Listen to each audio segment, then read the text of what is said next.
After decades spent traveling the world and picking up university degrees from Jerusalem, Harvard, and Geneva, Dr. Ron Brown settled in New York City in 1992.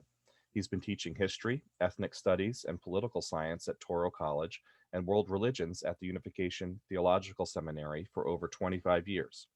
He has been deeply involved in the cultural life of New York City through his work as a featured speaker at the New York Historical Society, New York Council for the Humanities, and numerous other libraries, historical societies, colleges, and universities. And I think Professor Brown has picked a very timely topic today as we look to what the future will bring to uh, New York City. We are very happy to welcome Professor Ron Brown. Take it away, Ron. Okay, well, thank you, Jeff. And it's wonderful to be back at Port Washington. When I see your picture there on the screen and I see the library, I sort of have the desire to start going back again because this lockdown has sort of isolated all of us. But luckily, with modern technology, we can tune in and really follow an entire academic program and entertainment program with Zoom. So many thanks to Port Washington for making this possible and for keeping us busy. Well, our topic for today is, as Jeff just mentioned, very, very timely, because I was just reading an article in the New York Times or Wall Street Journal, whichever it was, they sort of blur every morning, but talking about how so many people have gotten used to working from home that apartment buildings in lower Manhattan or office buildings are sitting empty, that people don't have to use them. And I was talking to a friend of mine who works at the Metropolitan Museum, saying that the museum has considered building satellite museums, which would no longer be concentrated in the urban area of Manhattan, but you could have a couple in New Jersey, you could have a couple in Connecticut, upstate New York, so that the various museums will no longer be concentrated in the urban center. Now, at times we talk about urban sprawl, which is such a negative term. I prefer the rise of the megalopolis. And this is going to be the super city of the future. And this is going to be the future of New York. And it's not so much future anymore. It is becoming more and more a reality as I speak. So once again, as you know, I teach at Touro College, so I can't give a talk unless I have a nice outline. And if my students who are watching this as I speak are busily taking notes and they know it's going to be test material, so I provide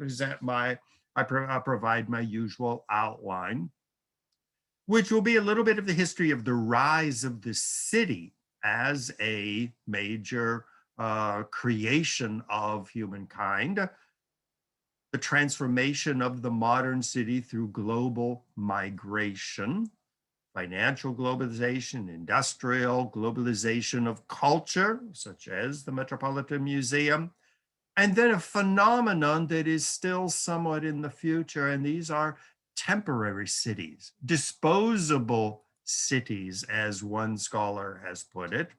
And then looking even further into the future, and I hope that I'm alive when it happens, to be a visiting professor giving a lecture at the University of Mars or Jupiter. So there's a lot for us to look forward to. So as Jeff mentioned, the participants are muted. And when I finish at about 1 o'clock, then Jeff will moderate questions. You can also type in your questions on the chat function, which I will immediately check as soon as I finish my formal presentation. So let's get going. Well, a book just came out, and I forget who wrote it. It was called The Metropolis. And it described the city as the greatest accomplishment of humankind, We tend to forget that the city is a central feature of the human existence. When we first came down out of the trees in the what is today modern Ethiopia and Kenya and Somalia, started walking upright, well, we were nomads chasing after wild animals and picking fruit wherever it was available. Gradually, we domesticated plants and we had the rise of the first villages and the first towns. We domesticated animals such as sheep and goats and camels. And of course, cats and dogs came running up to the rescue. And gradually, villages started growing into towns and then even cities. Now, when we talk about the great cities, they're always associated with kingdoms and empires. We see the famous hanging gardens of Babylon, the Babylonian Empire. One of the very first empires was Babylon, has even entered common parlance as a symbol of power, even decadence. In fact, on the map on the right, we see the city of Ur, where Abraham was born and raised, and the new religion we call Judaism was born. In Egypt, we think of the great capitals of Memphis, not the one in Tennessee, but the one in Egypt. And so cities have been a major culmination point in the rise of human civilization. Now, a common story we all know is the rise of the Jewish kingdom. Now we know that when the Hebrews started taking over the land of Canaan, which they considered their holy promised land, of course, they had to wipe out the inhabitants who lived there, and each of the 12 tribes was allotted a area. So this is still the tribal existence of the Jewish kingdom. Well, along came King David, and he said, it is about time to unite the 12 tribes. So he conquered the last of the Canaanite cities that had resisted all of the wars of the Hebrews, and he conquered finally Jerusalem, the great Jebusite city, surrounded by strong walls that had resisted the Hebrew tribes. Well, when he finally conquered Jerusalem, as the Bible tells us in the book of Kings, he exterminated the adults, enslaved all of the children, and he built his new capital city.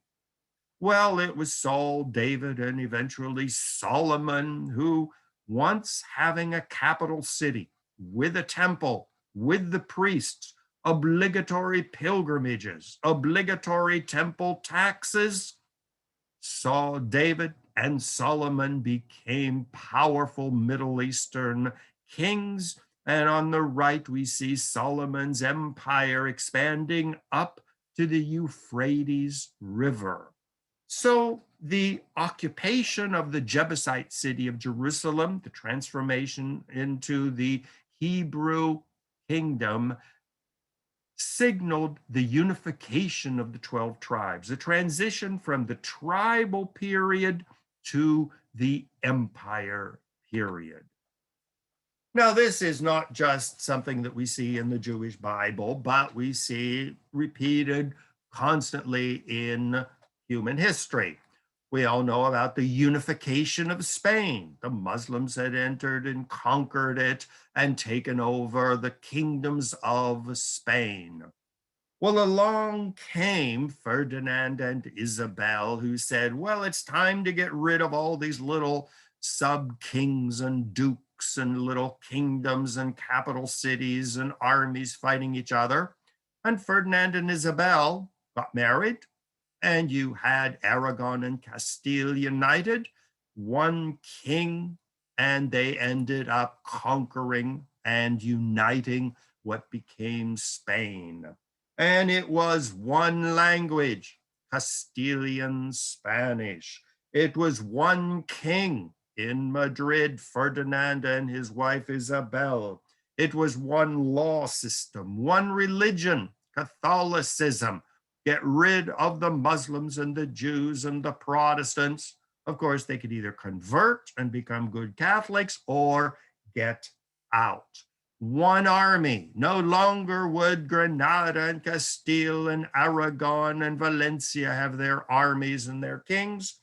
It was united, and Madrid, right in the geographic center of Spain, became the capital. Even New York cashed in on this role of the Empire City. Don't forget, it was George Washington who made the statement that one day New York City would be the capital of a great empire. That's why we have the Empire State Building, the Empire Delhi. New York is the Empire State, and New York City is the Empire City. Well, of course, eventually, George Washington decided to build a new capital city, once again to signal the unification of the original 13 colonies. And he picked an area on the Chesapeake Bay, which was equidistant between the northern colonies of New England and the southern colonies of Georgia and South Carolina. He built a new capital city to signal the unification of the 13 colonies. Well, this rise of capital cities, the centralization of power and authority and identity and national identity, was repeated by many, many other cities. England was united under Angles and Saxons and Jutes and Celts and all kinds of Welsh and God knows what other kinds of people. But it was from London that the kings united the country. Paris united the regions of France, imposed the French way of pronouncing French. The Parisian way became the national dialect, the national accent of the new French kingdom. Moscow became the capital of the rising Muscovite Empire. Berlin, under the Prussians, united Germany and made Berlin the capital of a new country, as well as Rome and Beijing and the other great cities of the world, uniting tribes, states, and regions into one new identity. Just like George Washington, when he built Washington, D.C., it was to bridge the North and the South. It was to bridge all the different ethnicities that had drifted into the 13 colonies, from the wild Puritans in Boston to the Dutch in New Amsterdam to the Scotch Presbyterians in New Jersey, the slave owners in the South. The new capital city was going to unite them into one new nation state. Well, today, many people are saying we have reached the end of the nation state. Well, there are still people like Vladimir Putin and Donald Trump and Prime Minister Xi and the BJP in India who are still clinging to the idea of the nation state, that the nation is still number one. What's Donald Trump's famous baseball hat say? Make America great again. Well, many people would say, and I would tend to agree, that these people on the screen now are the last faithful followers of the nation state. The nation state is declining. We are moving into a new era, the era of globalization. And as you well know, if you've been following my many talks, I am a child of globalization. My BA was done at the Gannon University in Erie, Pennsylvania. My first MA, the Hebrew University of Jerusalem. My second MA, Harvard, and my PhD was in Geneva, Switzerland. I've taught and lectured all over the world. So excuses to Donald Trump and Putin and Prime Minister Xi and the Indians, I am a child of the new global world. Now, what is undermining the nation state with its capital and with its narrow identities?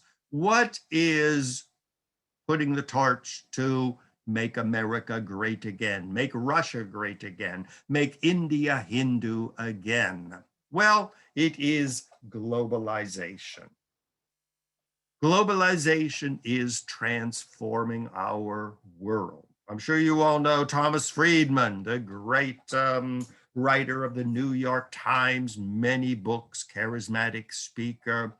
He is a great scholar describing the new world, the 21st century. We are already 20 years into the age of globalization. And Thomas Friedman, in his book, The World is Flat, clearly describes this new world. Nobody will care if you're American or Chinese or Arabic or Catholic or Protestant or Muslim. In this new global world, people go from place to place, just as I did. I mean, I got a scholarship to do my first MA in Israel. I did it. Then I moved to Harvard and did a second one. And then I moved to Geneva. I taught for a year in Moscow, a year in Budapest. I mean, I could, if we ever get over this pandemic, just go off and end up teaching a couple of years in Brazil or in China. This is the new global world, which is undermining the nation state. And as you can see, the figure 8 on the right, international migration. Well, don't tell Donald Trump this, but the United States has been and remains a major destiny for immigrants. Even if you build a wall with Mexico, the South Americans are clamoring to get in to have a good life. Millions of North Africans and Middle Easterners are sailing daily to get into Europe or to get into Britain to have a better life.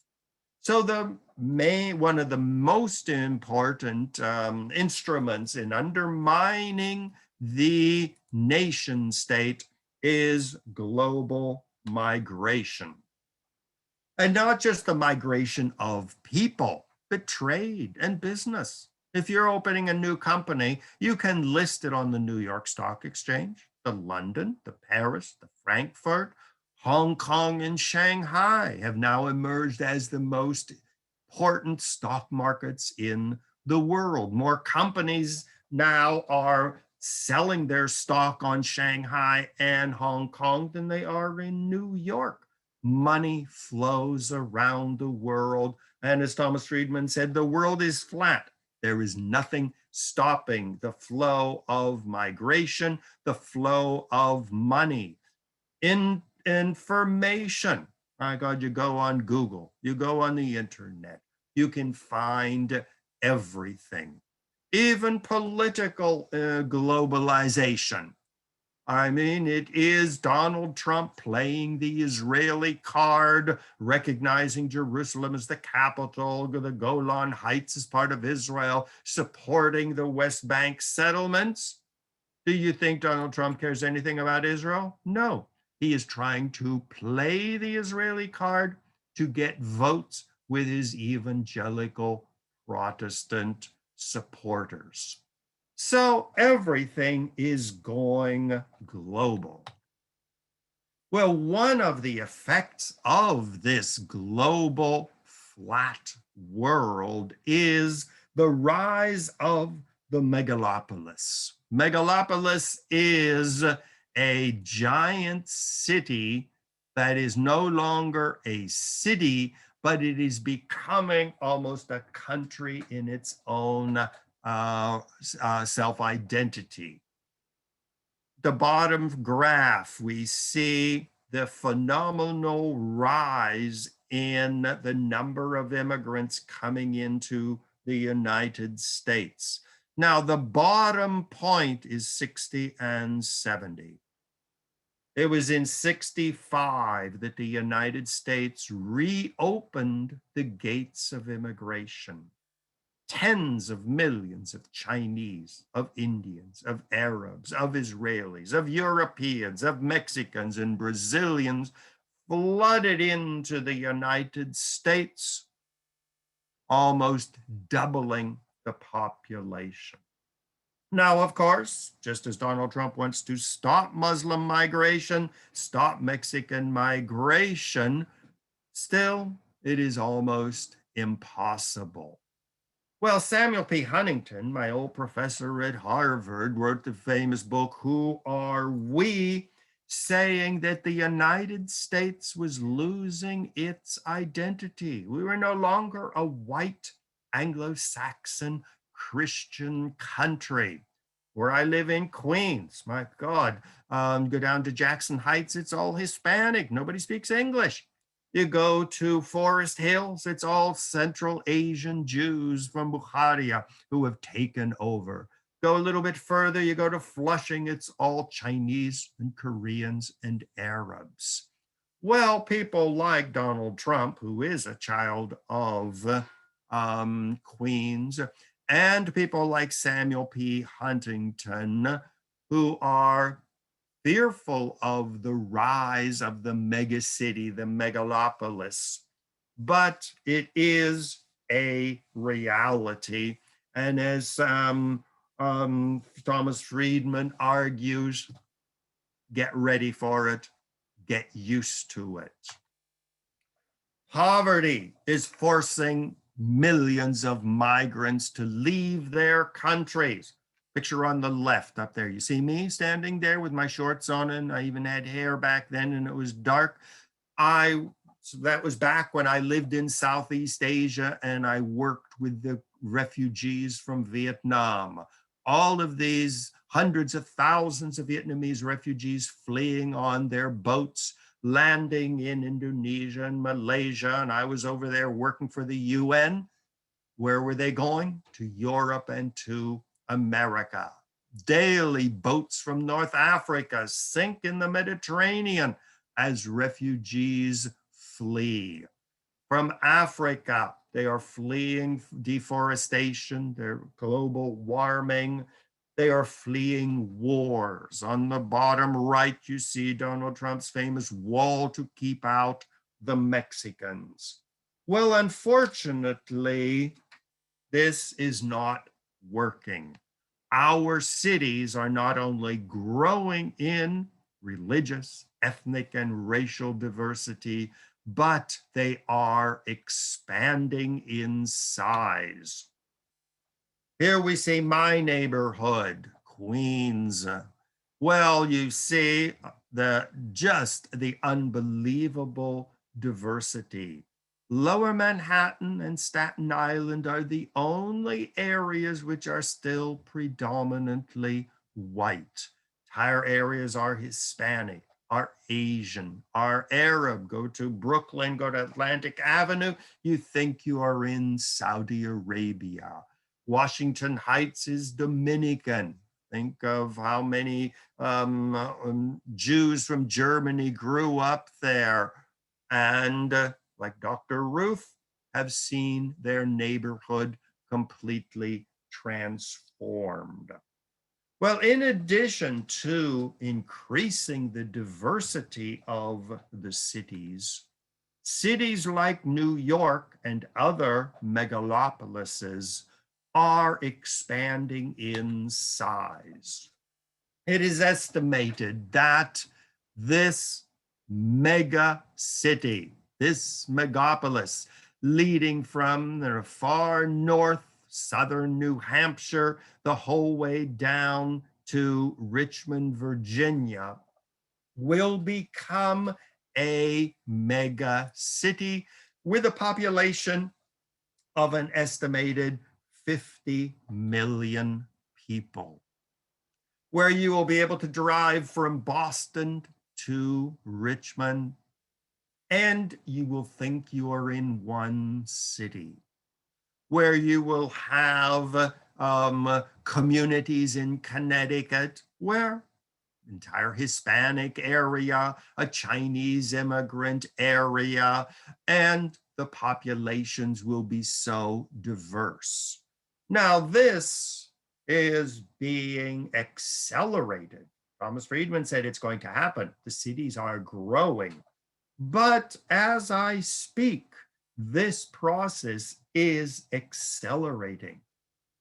First, 9/11, when the banks and the insurance companies of Wall Street realized that this phenomenal concentration of money power in lower Manhattan was a disaster waiting to happen.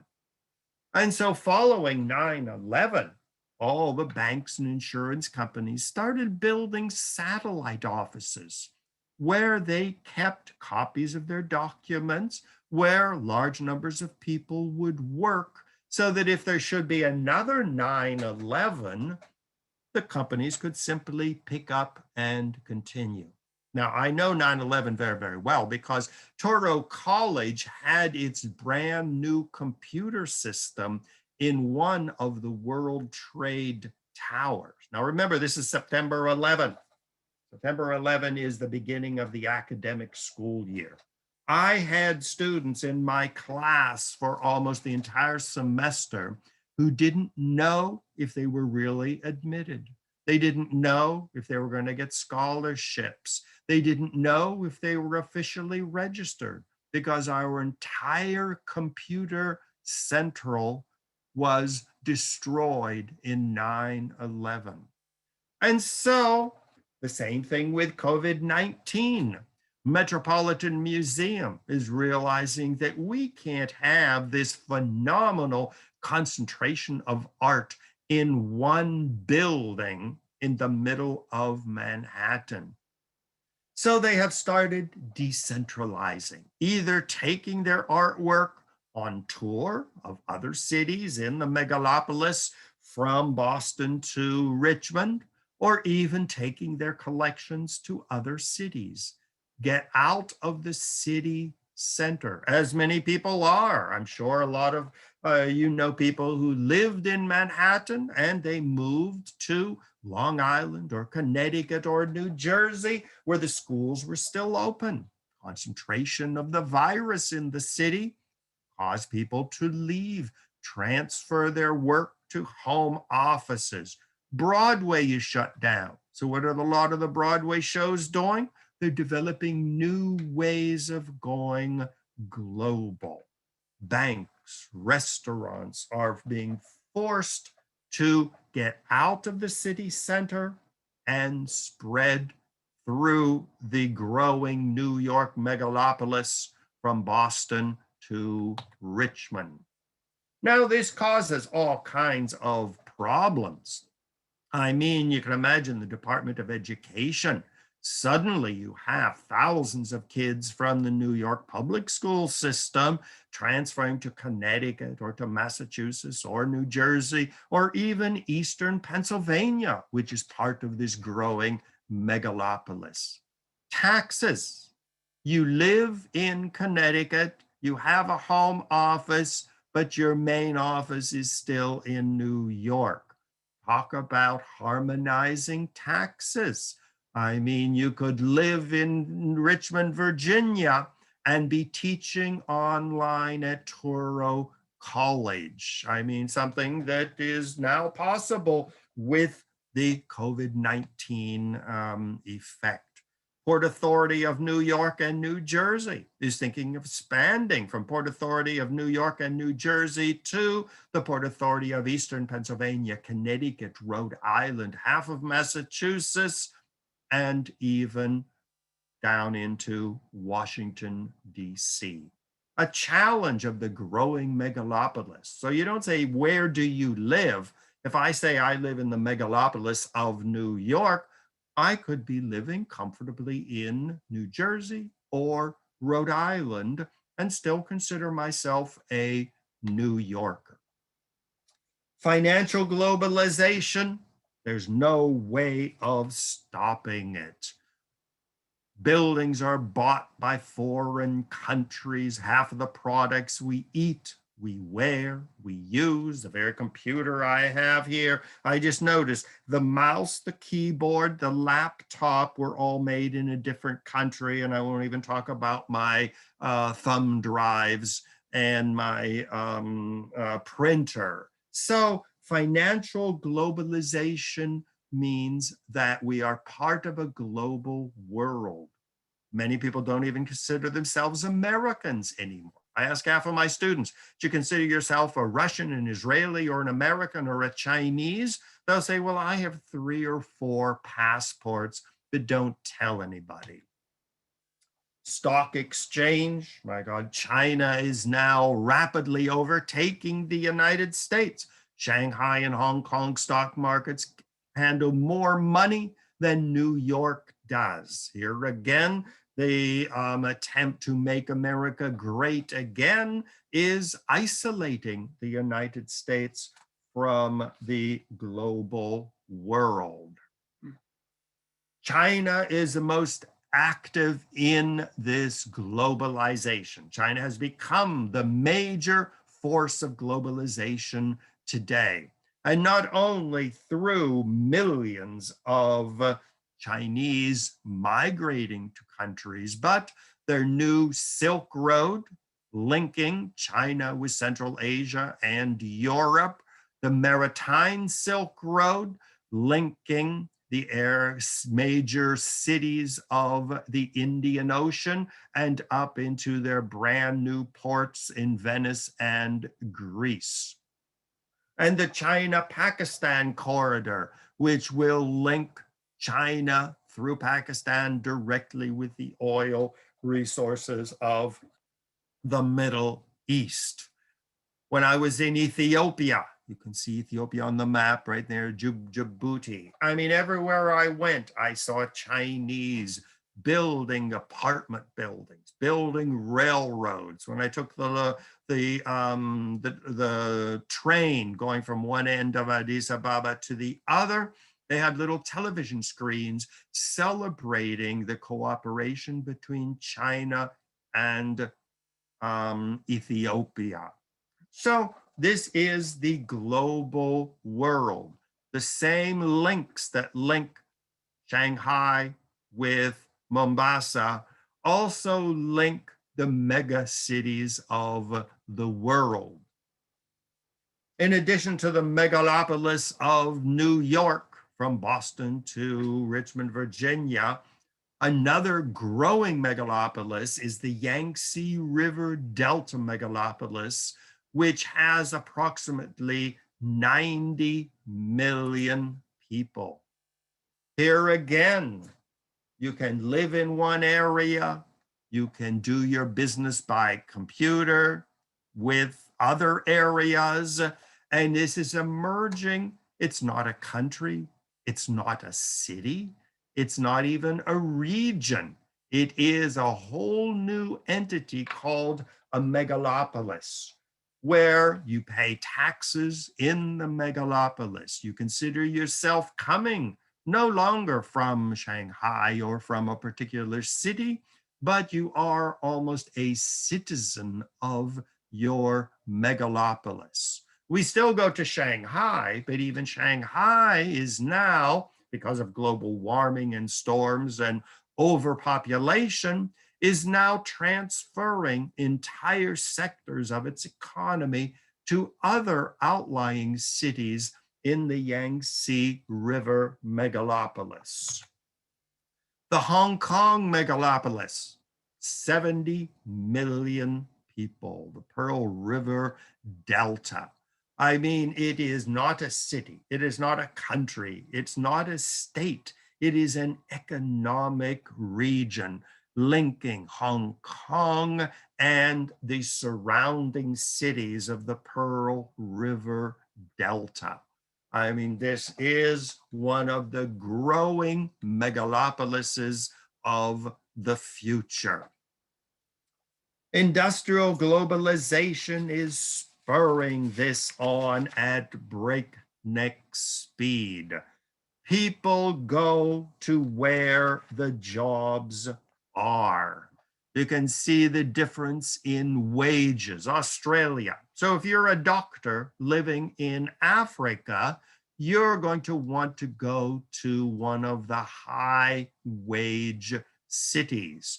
Factories in Pakistan will export their products around the world. Another aspect of the flat world. Everything we use, everything we drink, everything we eat, every car we drive, every bit of clothing we have, every bit of furniture is part of this global system. Another great and growing mega city, megalopolis, is what was formerly known as Bombay, is now known as Mumbai. The British declared it the great gateway to India. Well, today it is both the gateway and the exit. There's me on the right when I was traveling through Mumbai and down to Goa. And I mean, it was phenomenal, the vitality of this megalopolis.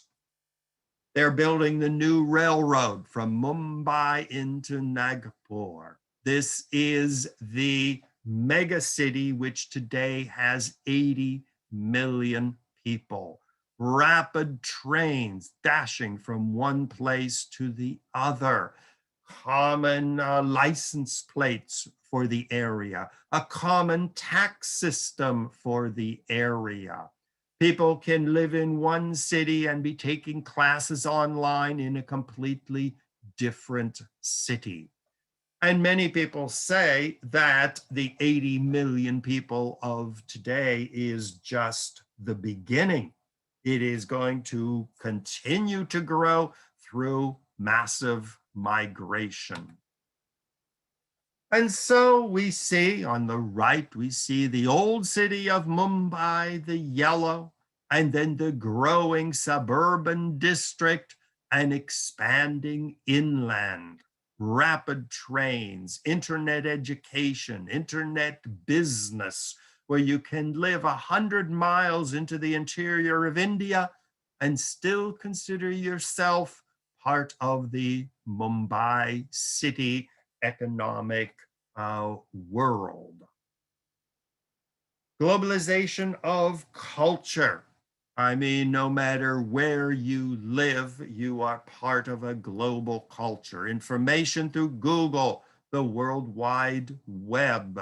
Films, you see Lady Gaga in its Chinese edition, where cultures now are no longer limited to one country. When I get a DVD from the Queen's Library, very often it has a list of 10 or 15 languages which I can watch the movie in. I was watching a movie that was absolutely great, and I realized it was made in Japan, and the actors were from the United States, from Europe, from Africa. It is part of the global culture. Religion's going global. In the megalopolis of New York or Mumbai or Hong Kong, you can find houses of worship of every religion. Whether it is Hindus, whether it is Muslims, Mama Lola in the bottom left, the priestess of voodoo from Haiti, now has her main temple in Brooklyn. and she has a chain of voodoo temples around the world. Muslim migration, whatever the American presidency may think of it, or the Europeans trying to stop it, Islam is now a global religion. 10 million in France, as Prime Minister Macron tries to stop Muslim migration, force them to conform to the Catholic and Protestant model of church and state.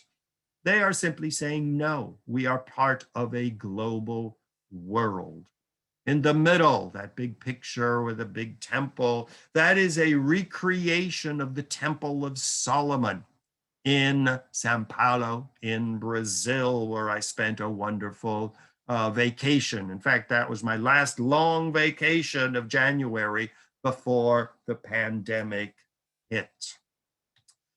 So one of the major features of this new global world, this new megalopolis of giant cities, is the diasporas.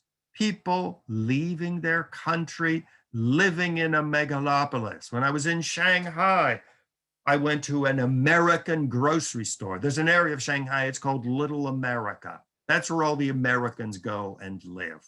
Well, I went to the grocery store and I walked in and I went up to the girl who was working to cash register. I wanted to see if they were really American. And I asked her, excuse me, do you have peanut butter? And she looked at me and she said, do you want crunchy or smooth? I mean, it was 100% American, an American colony inside the Shanghai megalopolis. I went to the Lubavitcher Center in Shanghai because so many young Israelis don't want to do military service on the West Bank occupation. So they sneak across to Jordan and then they fly to Shanghai. They have an entire, they call it Israel town. Everything is in Hebrew, Hebrew newspapers, restaurants, the whole works. So as global populations spread around the world, whether it's Haitian voodoo worshippers living in Europe or China, or the Israeli diaspora, the African diaspora, these new megalopolises are no longer part of the country in which they live. They are becoming separate political and cultural entities of their own. Even my family, when they say, Ronnie, how can you live in New York? That's not America. They said it's a foreign country. They said it's an area where there are more immigrants from Africa and Mexicans and Jews and Chinese and Arabs. They say it's no longer America. It is a new entity called the Megalopolis of the East Coast.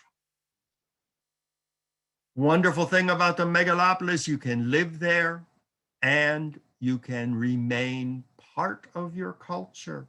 Russian TV, CNN is everywhere. Every evening I watch BBC and France 24, China, CCTV. Watch that, you find out. You can live in the megalopolis and you can remain ties with wherever you live. Typical New York scene, a newsstand, newspapers in every possible language. Hulu, spreading movies around the world. Cheap air flights, at least until the pandemic hit, where you could live anywhere. I love the picture on the right. This guy in traditional North African dress riding his camel through the desert and jabbering on his cell phone. This is part of the new megalopolis. Even if governments, whether it is Israel or Russia or China or the United States, tries to control the flow of information, well, if I want to find a way of getting a document that the American government has banned as dangerous, I just ask my students at Toro College, and you'll get the Chinese and the Israelis and the Iranians working together. They can hack into anything. They can download anything. Governments no longer are able to control the megalopolis. It has emerged as its own entity outside the rules and the power of any state. Just look at currently the battle going on between Donald Trump and the mayor and governor of New York City. I mean, when Donald Trump talks about New York, you'd think he's talking about some foreign entity, some foreign country. Another aspect which is very important of the megalopolis is the cities are temporary. We're used to cities lasting forever. Rome, the eternal city. Some cities have changed, like Jerusalem, founded by the Jebusites, taken over by the Jews, taken over by the Romans, by the Byzantines, by the Crusaders, then by the Arabs, then by the Turks and by the British, now the Israelis again. Nothing is forever. The megalopolises can rise, but they can also decline. We talk about the Rust Belt, the entire middle part of the country, which could have emerged as its own megalopolis, but now is declining. There have been books written on what we call the temporary city, cities which emerge, flower, and might just well decline. Those of us from New York know that back in the 60s and 70s, everybody was describing New York as a dead end, that it was Los Angeles and the great megalopolises of the Pacific, which were rising. But then again, to everybody's surprise, New York reemerged and is now rapidly building its own megalopolis. As everything flows around the world, so money flows in, but money can also flow out. Immigrants can flow in. If the situation gets bad, they can flow out. The city that I experienced, and I really realized how temporary a lot of these new megalopolises are, was when I visited Dubai. Wonderful vacation, fascinating city, city built in the desert, on the coast, and in a period of 20 years went from a virtual sand dune with a couple of houses and a couple of Arabs into one of the greatest megalopolises, going the whole way along the south shore of the Persian Gulf, from southern Iraq through Kuwait, Saudi Arabia, Bahrain, Qatar, Dubai, a giant mega city. Well, here again, it emerged from nothingness, and in 20 years, it has become a megalopolis. Of course, it was built on oil. That's why people migrated there. When I was in Dubai, you see the map there on the left, 80% of the population, some people would argue 90%, are temporary residents. They go there because of the oil. The jobs are there. The hotels are there. Financial centers are there. In fact, Dubai, which many people say is named after the order do, buy everything in sight. This is a temporary megalopolis, which could, in 10 years' time, be gone as the oil starts to decline. There's me at the top of the tallest building in the world, the Burj Khalifa, 150 floors. Well, when you are a megalopolis, you realize, and if you live in Dubai, that you could be gone tomorrow. So you put every effort into attracting people, keeping people, phenomenal architecture, the palm tree. Now, that's not just decoration, that is a housing development with supermarkets and every other element of a city within a city. And so Dubai is the perfect example of an artificial megalopolis, which is going to dominate more and more the future. We see that how does Dubai survive? It realizes that if it doesn't work hard, it will be dead tomorrow. And all of these buildings will be demolished and they will go back to sand. So the modern megalopolis has to compete with other megalopolises. I guess that's the plural of megalopolis. So it encourages universities like NYU to go and to build a campus to attract tens of thousands of people from the Middle East, India, Pakistan, and Turkey. They convinced the Louvre to decentralize, get all this art out of one city center, like the Metropolitan Museum is doing, and build branch museums in these growing megalopolises. The Confucius Institute at the University of Dubai, once again, attract Chinese students. They come over as doctors and as lawyers and as engineers and spreading the culture. In Dubai, there's an entire section of the city where I used to go because it was one of the few places where you could buy my favorite red wine. So I would go to the African Caribbean grocery stores in Dubai. Once again, the epitome of a temporary megalopolis. Cities are no longer forever.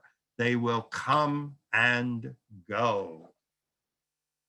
Artificial cities, artificial megalopolises have to compete to survive. Everywhere I went, I saw travel agents and job offers. Has offered so many jobs to come to Dubai and teach. As a native English speaker with wonderful credentials, I was constantly being offered jobs. Look at Dubai. According to this map, it was 83%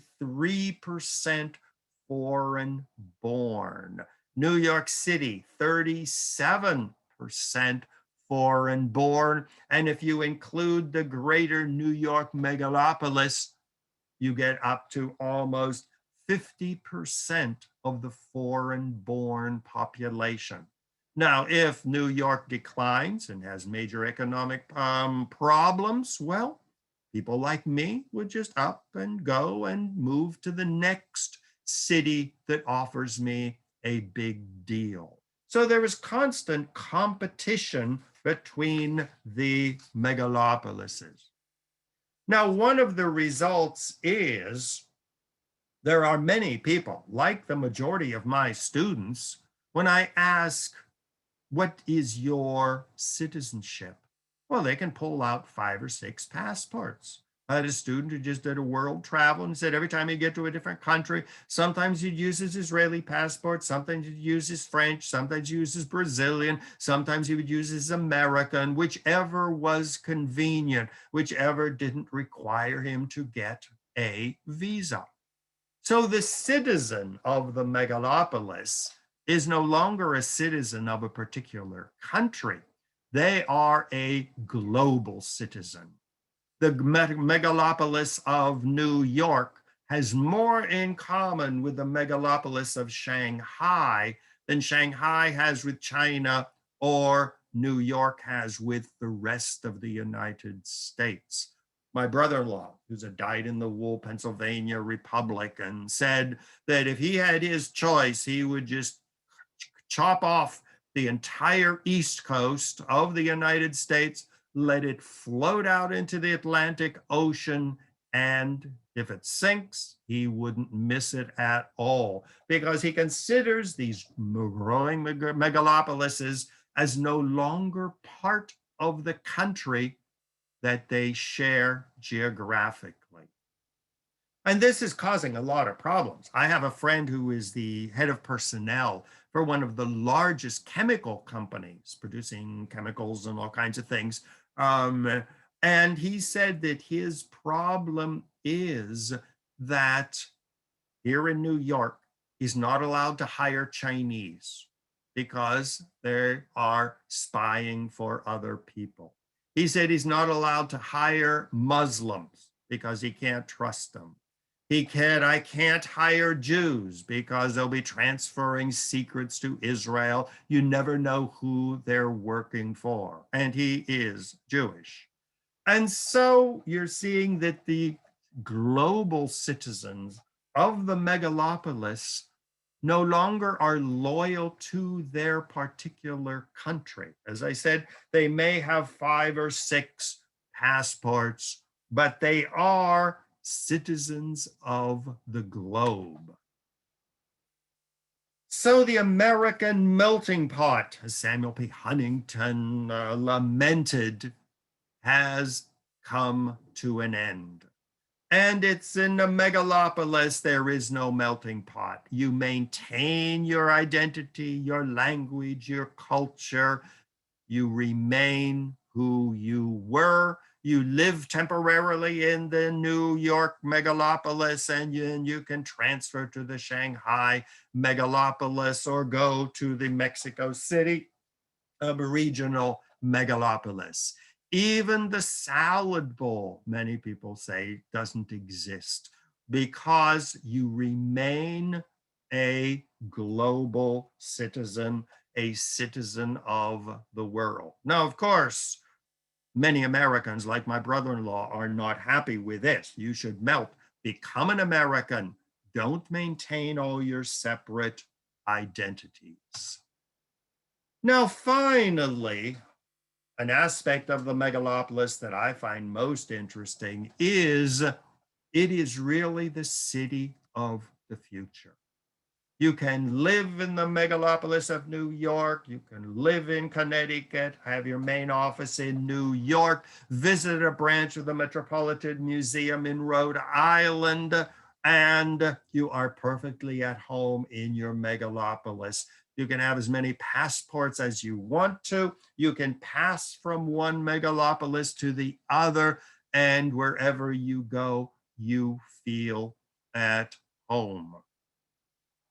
Well, this is very much the prototype of the city, the megalopolis of the future. Think if we decide to start colonizing Mars. People from all over will go to Mars. It will be a magnificent, ultra modern art, a modern technology city where people will come, work a couple of years, they might settle, they could move to a colony on Saturn. And even if they are not located on a physical planet, they could be a megalopolis floating in space. Don't know how many of you saw the phenomenal movie with Matt Damon and Jodie Foster, Elysium. Here again, it is an entire city that you see on the right with lakes and trees and buildings and factories floating in orbit around the Earth or floating off into space, where language, religion, culture, identity are once again flexible. You won't consider yourself an American. You might say, oh, my great grandfather had an American passport and grew up in Chicago. My mother was from the Shanghai megalopolis, and I was born in the Rio de Janeiro, Brazilian megalopolis. I went to school in the Dubai Persian Gulf megalopolis, and now I'm living for a couple of years on a planet floating in space, totally artificial. I really look forward to this. I mean, I started becoming a citizen of the globe as soon as I graduated from college and set off to see the world. I mean, my mother only laughed when I told her at Christmas in the early 70s, I'm going to go traveling. Don't expect to see me for 5 years. Well, 5 years later, I walked in the house. Needless to say, my little brothers and sisters, who were just tiny children when I left, 5 years later, I remember I was sitting at the kitchen table, and two of my little sisters who had started growing up walked into the kitchen and looked at me and said, "Who are you?" Because I was in their house sitting at their kitchen table, drinking their coffee and eating their pie because no one else was there. And I said, "Oh, I'm Ronnie."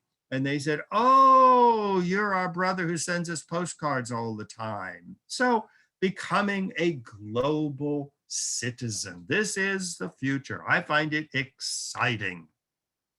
Space colonies. I mean, even today, people are planning for space colonies with a diverse population where people will live, create whole new identities linked with other planets, and part of this new wonderful future. So, Star Trek, The Next Generation, is here. It's going where no person has gone before. An exciting new world as we lose our roots in our tribe, our country, our ethnic group, our religious group, our language group, and become citizens of the globe. Okay, on that exciting note, let me say thank you for joining me. If you do have any comments or questions, feel free to, respond on ronbrownmedia@gmail.com. And as you can see, there's me on the left, and Dubai going up to the top of the tower. Over there is me and Rio, and constantly traveling around, experiencing new aspects of the world of the future.